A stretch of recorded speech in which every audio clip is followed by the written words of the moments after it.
Hey guys, it's Mr. HD Gamer 101 here with a new video for you guys. This is a actually $300 gaming computer build. It's hard to get this cheap of a computer together, but it's possible, and it does do games actually really well. It can pretty much handle any game that you put in it.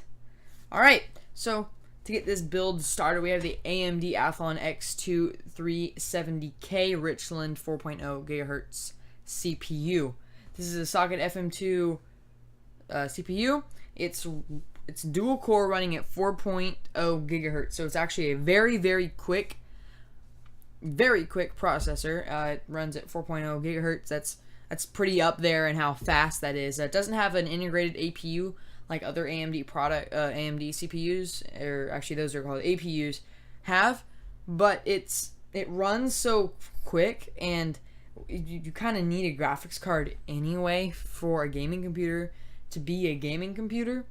So I would actually rather get this CPU right here over my $500 gaming computer build, just because that one is using Intel or AMD integrated graphics, whereas this actually has a dedicated graphics card.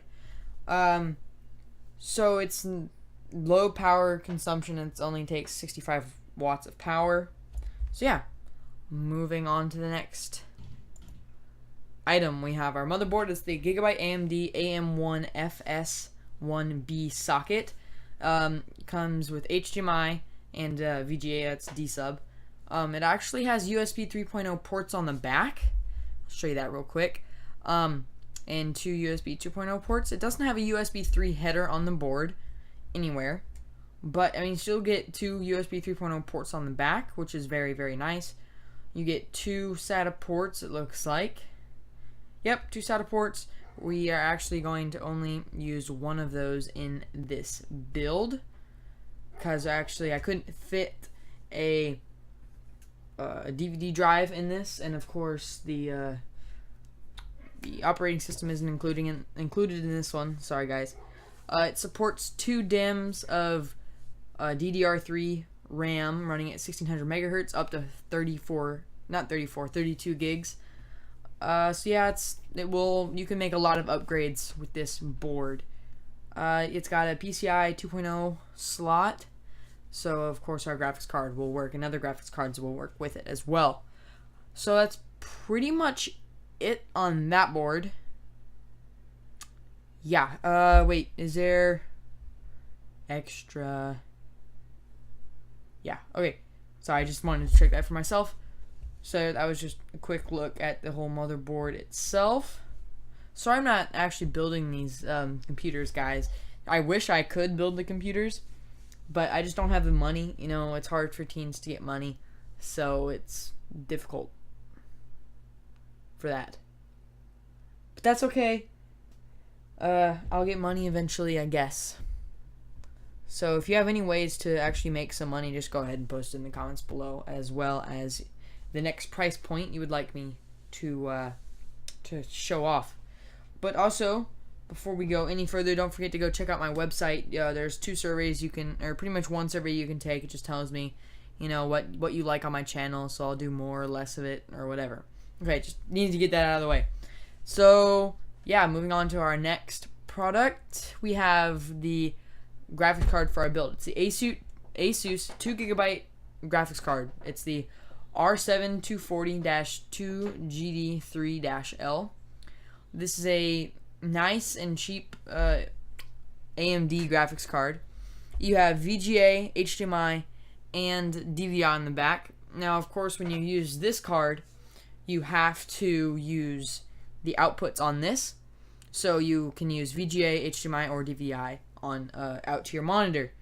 So that's a very cool. You know, I haven't had a graphics card in one of my builds for a long time, because I haven't done any high-priced builds. But I think my next computer will be a high-priced one. So yeah, it's a nice graphics card. It's got 2 gigs of memory, so that's becoming more and more useful in more modern games. So moving on, we have the Crucial Ballistic Sport 4GB single DDR3 4GB DIMM running at 1600 megahertz. We could only fit 4 gigs of RAM in this, in this build, but if you want, it has 2 DIMMs, so you can get another one of these for another $40. It's kind of one of those smaller upgrades you can make, and you know, you can have 8 gigs and you can run all of the newer games at minimal settings. Like this for Battlefield 4, I'm pretty sure you can run Battlefield 4 on low graphics at 720p with this computer, and also Battlefield 3 at medium graphics, and a lot of other games at medium graphics at 720p, and then medium graphics at 1080p. So some games that aren't near as demanding, you'll just have to find out for yourself. So moving on, we have our hard drive, which is a CD8 Barracuda 1TB HDD. Size 6. So it's a 1TB hard drive for, you know, a $300 computer. That's going to be plenty of storage for you. Alright, so our last component, this is actually 2 components, is our Rosewill Dual Fans Micro ATX Mini Tower computer case with a 450 watt power supply included. Usually I wouldn't go for an included power supply, but Rosewill is a very trustable brand. So, okay, I'm not sure what that game is. Just popped up in the corner. Okay, so it's a nice case. It looks pretty good. Obviously, it's not the best, most built case ever, but it also comes with the power supply. Like I was saying, it's got plenty of adapters for us. I mean, right there you can see a PCIe, you can see some floppy, there's a 4-pin, the ATX power, then there's the 20 plus 4 pin back there. But then another nice thing you get is actually 2 fans in here, plus of course your front I/O panel, or not front I/O panel, just front panel. You get 2 USBs, 2.0s, and HD audio. So and then power and reset. The front of the case actually looks pretty good with that silver strip in the middle. I believe the power button lights up blue, which is kind of cool. And it's a micro ATX case, so it's not a big case. It's actually pretty small. You could take this with you somewhere if you wanted. And then, of course, you could get a with one of the PCIe one-time slots in our build. In one of those, you could put a wireless adapter in there, so that way it's a wireless computer instead of having to be wired. And then, you know, you could take this to LAN parties and stuff. Then, of course, a CD drive, which is not included in this build, you could get. That would be a really cool upgrade, you know, so that way you don't have to put it Windows on and on a flash drive. Sorry, lost my train of thought there.